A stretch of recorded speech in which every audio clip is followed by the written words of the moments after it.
everybody. Today we'll be discussing question number 4 in December 2021 paper 1 DNB exam. So here they ask it first, what are the differential diagnosis of palpable breast mass in a 60-year-old female? 60-year-old female, she has presented with palpable breast mass. What are the differential diagnosis?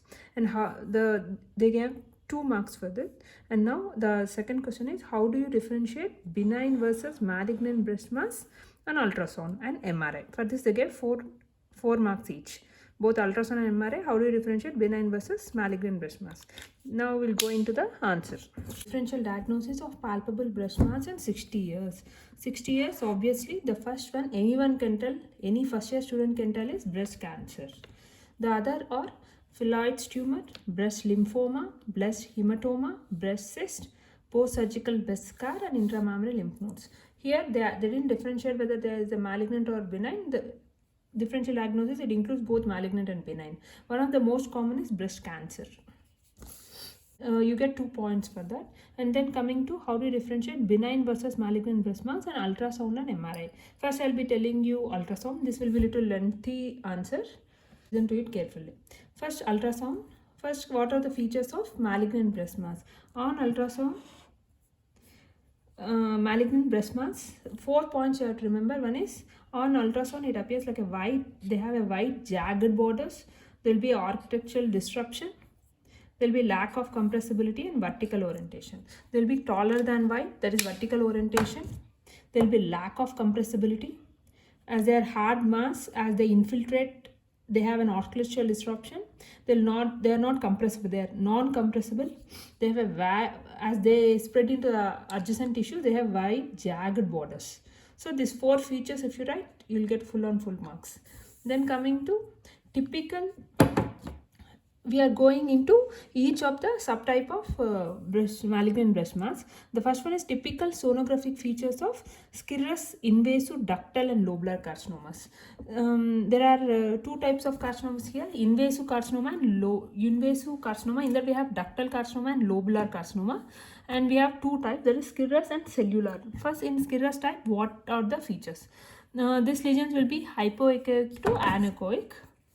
The echogenicity will be hypoechoic to anechoic. Most important, they have wide jagged hypoechoic borders, vertical orientation, posterior acoustic attenuation will be there, like gray appearance. Central shadowing will be there, like it will be dark. There can be a posterior acoustic attenuation or central shadowing. They are non-compressible. There will be architectural disruption. There will be disruption of the septa and tissue surfaces. These are some of the typical sonographic features of serous invasive ductal and lobular carcinoma. Then coming to typical sonographic features of cellular. Serous is over, cellular, invasive ductal and lobular carcinomas, and of carcinomas higher than stage T1. One thing you remember, advanced stages of both cellular and serous breast carcinomas, they have similar appearance. Then coming to cellular, serous is over, coming to cellular invasive ductal and lobular carcinomas. These are also hypoechoic. They have high level internal echoes. Borders are narrow, jagged. They are hyperechoic. In serous it is wide. Here it is narrow. There is no vertical orientation. Normally in serous there is like vertical orientation. This mixed enhancement and attenuation. Edge shadows is rare. When present, broad and unilateral. They are non-compressible. Architectural distortion with septal displacement will be there. These are the features of cellular carcinoma. Then coming to medullary carcinoma or mucinous carcinomas, they have similar sonographic features, both medullary and mucinous, so I gave it in a one heading. With their smooth margins and narrow echogenic walls, medullary and mucinous carcinomas are virtually indistinguishable by ultrasound from fibroadenomas.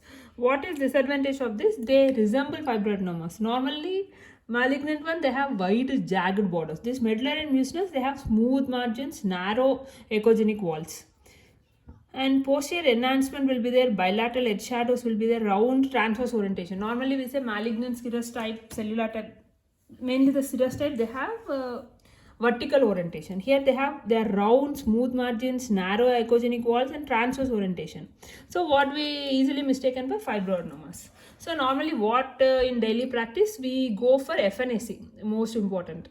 We can suggest FNAC for the people for this people, if you are suspecting, if it's not a fibroadenoma, I have a suspicion it can be a medullary or mucinous, then malignancy may be suggested. How can you tell a malignancy in these people? Anechoic center of the tumors, for example, they have central necrosis, non-homogeneous internal structures, suspicious for or abnormal appearance. Architectural change may be noted in the surrounding tissues. See the surrounding tissues. Some of the features which may suggest of medullary and mucinous is central necrosis will be there. It appears anechoic. The non-homogeneous internal structures will be there. They are suspicious or abnormal appearance. There will be architectural change may be noted in the surrounding tissues. Then coming to papillary carcinoma. Papillary carcinoma, normally remember, ultrasound, it cannot distinguish the early stages of papillary carcinoma from benign papillomas. So, papillary carcinoma, intracystic, within a cyst you have a papilloma or within a duct. On mammography, they are smoothly marginated mass and intracystic. On mammography, intraductal form, they present like a clustered microcalcification. So, this intracystic, like there is a cyst, there is a papilloma within. On ultrasound, there will be like a hyperechoic papillary mass. Then anechoic cyst will be there. In that, towards one end, there will be hyperechoic papillary mass. If invasive, on ultrasound, changes in the architectural and echogenicity of the infiltrated tissues will be there. So this is like a normal. If there is any invasive, it gets infiltrated into surrounding tissue. This is a cyst, is a papillary mass, and altered echogenicity of the adjacent breast tissue may represent the site of invasion. Then coming to malignant phyllodes tumor. Phyllodes tumor can be a benign or malignant. Malignant, on ultrasound, it's an hyperechoic mass with smooth, narrow borders and low level internal echoes will be present. The mass is oriented transversely, is compressible. Compressible, transversely oriented, hyperechoic mass with narrow borders. These are features identical to that of fibroadenoma. Size of the mass more than 5 centimeters and its rapid growth. Size of the mass more than 5 centimeters and its rapid growth. There will be a doubling time, most important. Suddenly the patient may come, there is a mass-like thing, it has suddenly increased in size. There will be a typical clinical feature. So when you do a vascularity, there will be a rich vascular supply. So for this also differential diagnosis, like proliferating fibroadenoma, they also are very vascular.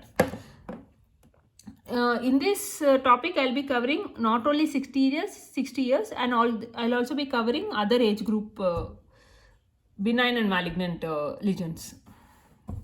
So malignant phyllodes, it will be difficult to differentiate from fibroadenoma. For everything, FNAC. So lymphoma, it can be primary or secondary. Secondary is most common, in that non-Hodgkin's lymphoma is most common than Hodgkin's lymphoma. So this occurs in 60 to 70 years. The present either as a palpable mass or as diffuse thickening of the breast. So on mammography, you can see an intramammary lymph nodes detected more frequently. On ultrasound, normally there are two types of lymph nodes. Normal lymph node with a preserved hilar pattern and corticomedullary differentiation, and also metastatic lymph nodes. So this intramammary lymph node normally is similar to the axillary lymph node on ultrasound. How to differentiate a lymph node metastasis? There will be have smooth contours, reniform in shape, uniformly hyperechoic, lack of corticomedullary structural differentiation. Once you see it, you will not forget. Malignant lymphoma, how it presents on ultrasound? There will be hyperechoic, smooth bordered, non-compressible masses with posterior enhancement. Non-compressible, smooth bordered hyperechoic masses with posterior enhancement, they are hypervascular. They are indistinguishable from primary cellular breast carcinomas and metastasis. Biopsy and excision of the breast mass should be done. So some points about what is multifocal, what is multicentric. See, you have a breast. These are quadrants. Multifocal is something like, here you have seen a malignant tissue. It occurs within 2 centimeters, like within the same quadrant. So additional foci of carcinoma to occur in the proximity to the detected carcinoma, that is multifocal. So multicentric is something like, here you have saw a malignancy. Here somewhere it occurs here, like away. Elsewhere in the breast, it occurs far away in the other quadrant, other segment. So additional foci have, so what, you have seen a malignant tissue lesion within a breast. Then you are seeing a similar malignant lesion in some other part. So additional foci, they have same appearance as the initially detected lesions, but they are usually small. Foci smaller than 5 to 8 mm, they have a non-specific appearance and similar hyperechoic masses showing no distinct signs. If they are very small, we cannot differentiate. Inflammatory carcinoma. So, inflammatory carcinoma on ultrasound, subcutaneous, there will be obviously inflammation. There will be subcutaneous and interstitial edema. There will be thickening of the skin. They are non-specific for malignancy because this interstitial edema, thickening of the skin, they all occurs even in mastitis, local irradiation following breast conservative surgery. Along with this, they'll have malignant type focal sonographic lesion will be there. So, subcutaneous, interstitial edema, there will be thickening of the skin. Along with that, they'll have malignant type focal lesion. Plus axillary metastatic lymph nodes. These three inflammatory carcinoma. They have metastatic axillary lymph nodes, they have malignant focal lesion within the breast, and along with that there will be edema. Subcutaneous and interstitial edema and thickening of the skin. Then coming to clinical features, obviously presumptive clinical diagnosis. When you say there will be reddish or brown discoloration, induration of the skin caused by infiltration of subcutaneous lymphatics. These are malignant lesions. Coming to benign lesions. See, here I am not going into the 60 years. It's like generalized. For all people, what are the benign lesions, I will be discussing. So, coming to sonographic features of breast cyst. There will be anechoic echogenicity. They have narrow, as they are benign, they have narrow hyperechoic borders. Transverse orientation. Posterior acoustic phenomenon. There will be homogeneous enhancement. Narrow bilateral edge shadows and readily compressible. They are compressible. Posterior enhancement will be there. There will be anechoic. Narrow borders will be there. They have transverse orientation. Bilateral edge shadows will be there. Narrow. Premenopausal woman, it occurs. Fibrocystic changes. What is this fibrocystic changes? We'll be seeing so many reports. The breast has prominent fibroglandular tissue with cyst. Right? Fibrocystic changes. They will have cyst. They have fibrotic changes. It's like benign mammary dysplasia. Coming to fibrocystic changes. Normally, when you see histology of this fibrocystic changes, there will be interlobular or intralobular fibrosis, actinolobular hyperplasia, there will be cyst, there will be duct ectasia, duct epithelial perforation. So, when you have to worry about this cyst, sometimes there will be like atypical epithelial perforation, that is hyperplasia, is associated with increased risk of carcinoma. Ultrasound we cannot tell whether there is a atypical epithelial perforation. So, follow-up scan is very important for cyst. Atypical epithelial perforation is associated with increased risk of carcinoma. So, it's an histological feature. So, you can't see on ultrasound. So, when a patient comes with a fibrocystic changes or multiple cysts, should ask them to come for follow-up examination, 6 months, 12 months. So, fibrocystic change is considered an indication for regular follow-up examinations. Okay. Fibrocystic proliferation, they cause visible thickening of the cyst wall. Cysts that contain solid material appearing as wall irregularity or projecting mural mass. So sometimes solid intracystic structures are detected, histological confirmation may be obtained in order to exclude intracystic carcinoma. So you see a cyst, you did a follow-up. In the cyst, you have seen something like a solid material. Obviously, histological confirmation is required to exclude intracystic carcinomas. This is about cysts. Coming to fibroadenoma. They are hyperechoic with central echogenicity. Fine hyperechoic internal echoes will be there. Narrow hyperechoic borders will be there. Transverse orientation of major axis. Posterior acoustic phenomena, no effect or homogeneous enhancement. There will be narrow bilateral edge shadows, little compressibility or non-compressibility. This is about fibroadenoma. Same premenopausal woman. It also occurs in young adolescents, usually detected, can occur at any age. Fibroadenomas can occur at any age. Very low malignant potential. These tumors are hormone dependent. Remember, young people, adolescent people, premenopausal women, it occurs. It can occur at any age. Even 60 plus, you are giving an hormone replacement therapy, fibroadenoma can occur. So these tumors are hormone dependent, remember. Larger fibroadenomas can resemble phylloid tumor. Those giant fibroadenomas, one of the readings phylloids. Lipoma and carcinomas, particularly medullary carcinomas, can also mimic the appearance of fibroadenoma. One of the readings, lipoma and medullary carcinoma.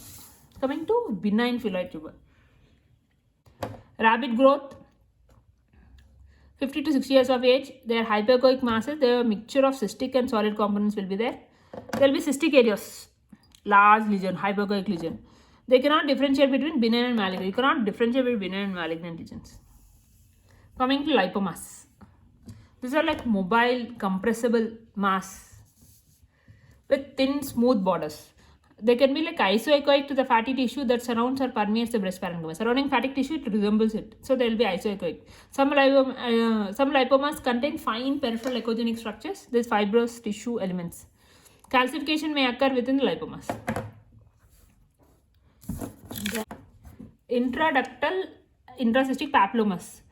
Hyperechoic mural lesion that contrasts vividly with the anechoic interior of cyst. There is a cyst, there is a papilloma, there is a hyperechoic mural lesion within a cyst. So due to an aspiration cytology, may be able to detect atypical perforation. Definitive method, excision biopsy and histological evaluation. Hyperechoic structures proceeding into the lumen of dilated lactiferous ducts. Within the cyst or duct. Fat necrosis. It is secondary to trauma or breast surgery. Present like a skin dimpling or palpable mass. The echo density of fat necrosis on ultrasound can vary quite significantly from completely translucent to multiple low-level echoes, as in this case. So first acute phase within days, there will be increased echo density due to edema of the fatty tissue. Subacute phase days to months. Ill-defined complex cystic lesion, uni or multiloculated with low-level echoes surrounded by edematous fat. So late phase, that is 1 to 5 years or more, calcified walls.